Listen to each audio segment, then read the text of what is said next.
What is going on, beautiful people? I am Lee Hammock, the diagnosed narcissist known as mental illness, and welcome to another episode of A Narcissist Explains. In today's episode, we're going to be talking about why your compliments or the good things you do for a narcissistic person typically don't mean as much as they used to. Stay tuned, like, and subscribe for more. So when you're in a relationship with a narcissist or a toxic person, your compliments to them mean less and less over time.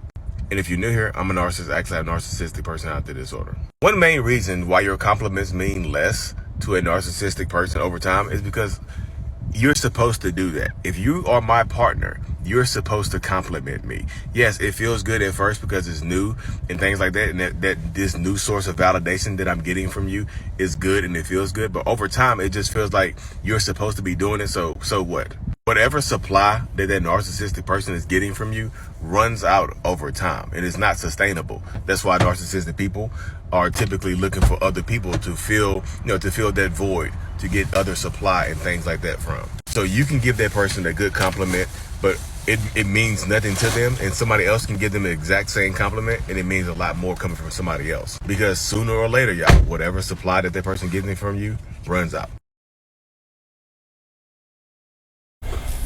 So welcome back, y'all. So your compliment, you've seen the video, y'all. Your compliments that you give to a narcissistic person that you're in a relationship with, or that you're involved with in some way, shape, or form. It doesn't have to be your intimate partner.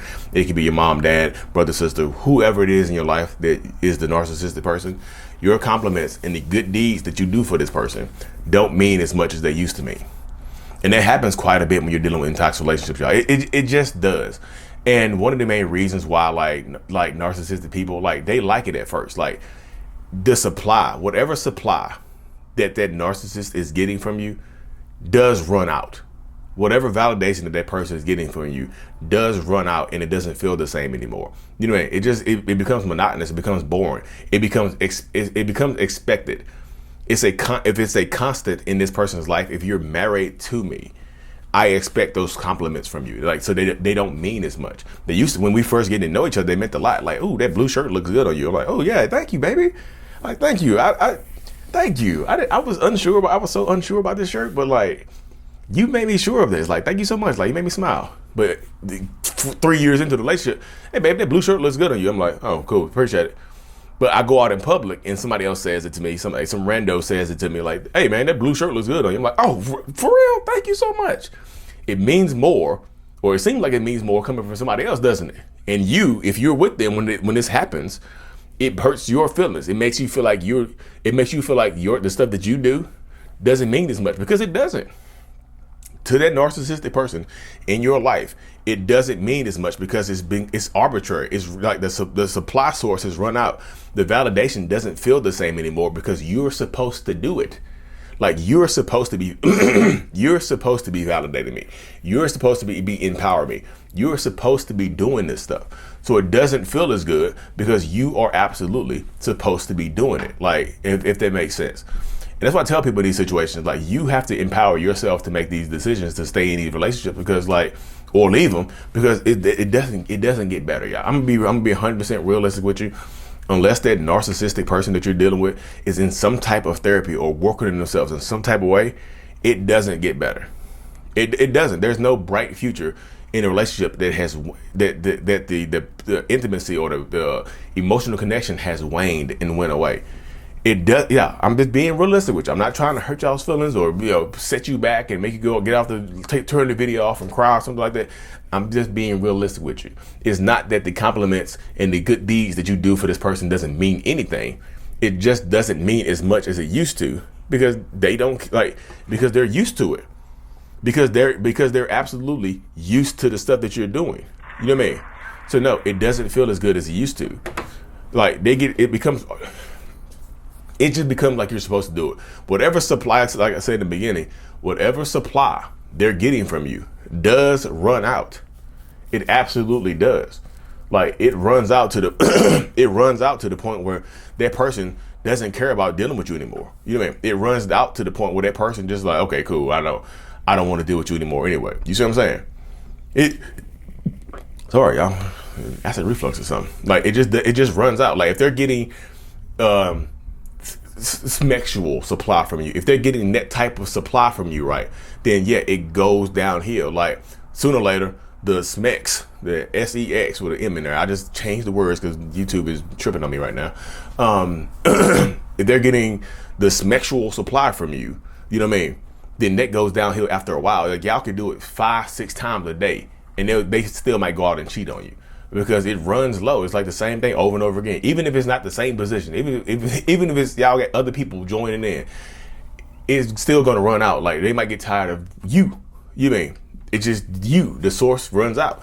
Financial supply, like it gets boring. It might be getting boring spending all your money. Like, okay, I'm spending all this money on this stuff right here. What more can I do? You know what I mean? If it's just like compliment supply, if it's just validation that they're doing correctly, if it's just good deeds, you know, if it's just complimenting their looks or whatever, it runs out, y'all. It just doesn't feel the same anymore. It just runs the tank. It doesn't run out till the tank is empty. It's like your relation. It's like the supply that they get from you. If it's a gas tank in a car, is running on fumes. You know what I mean? The electric battery, if you like electric cars, the electric battery is running low. One of the cells, a couple of the cells that make the electric battery go are dying. They don't charge as much as they used to. They don't get the same charge that they used to. Like their battery only charges to 80% with you, or 50% with you. Whereas if somebody else does the same thing for them, it's new, it's fresh supply, it's fresh validation, it's fresh compliments, it's fresh everything else. It feels more. They can charge their battery to 100. And sometimes they'll go out into the world and get more and get different forms of supply to be happy with you. So sometimes, like, I'm just telling you, this is how the mind of some narcissistic people work. They will go out and cheat on you to be happy with you. They will go out and take their frustrations, their sexual frustrations out on somebody else and cheat on you to come home and just say, okay, I can be happy with you now. I can be in a relationship with you now because I cheated on you. You see what I'm saying? That's how the twisted mind of some narcissistic people work. They compartmentalize things very, very well. They'll put, this is you. You are in this box. When I say compartmentalize, I mean, they can put things in different mind boxes. Like you're in this box. They're in this box. The person they cheat on you with is in this box. Those boxes are not connected. So a narcissistic person, sometimes they can actually believe they can still love you and cheat on you. I cheat on you because I love you. You see what I'm saying? Whatever supply or source that they get from y'all, it does run low, and it does, you know, it's just like shooting smoke out the back of the tailpipe. You know what I mean? So I hope this video brought y'all some clarity, y'all. I do have to hop off here. I got like 1.5 minutes before I got to do a one-on-one. I still do my one-on-ones over Zoom. The link is in the description of every single video that I do, y'all. Or you can go to mentalhealness.net and check it out. Yeah, if y'all want to join my free weekly mailing list, I send out a newsletter every Friday. You can either go to the link in the description, or you can just shoot me an email and say with the subject mailing list. Shoot me an email to mentalhealness85@gmail.com with the subject list, and I'll just add you to the mailing list like that, y'all, with your first name and list. Anyway, y'all, thank y'all for tuning in. Like and subscribe for more. Mental Healness is out. Peace.